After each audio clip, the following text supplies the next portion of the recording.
There's optimism for a permanent ceasefire that would end the U.S.-Israeli conflict with Iran. And, according to President Trump, it comes from who the Trump team is now dealing with in Tehran. Iran wants to make a deal, and we're dealing very nicely with them. They're willing to do things today that they weren't willing to do 2 months ago. Although there's been no confirmation from the Iranians, Trump says they have agreed to allow the U.S. to collect the near weapons-grade enriched uranium that sits deep underground in Iran that could be used to make a nuclear bomb. Trump calls it their nuclear dust. Very important is that Iran does not have a nuclear weapon, and they've agreed to that.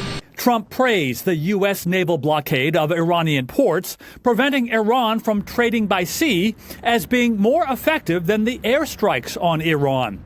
He said he himself might make the trip to Pakistan to meet with Iranian negotiators in order to close the deal, something that could happen within days. And the White House has clearly felt that a ceasefire between Israel and Hezbollah in Lebanon, which was reached Wednesday, could help solidify the Iranian peace deal.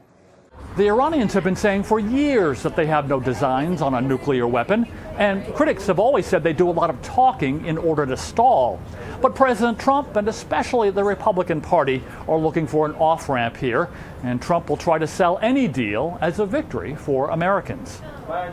Trump said he might extend America's current temporary ceasefire with Iran beyond next week if needed to keep negotiations alive. But he warned if a deal is not struck, the fighting will resume. Andy Roesgen, TRT World.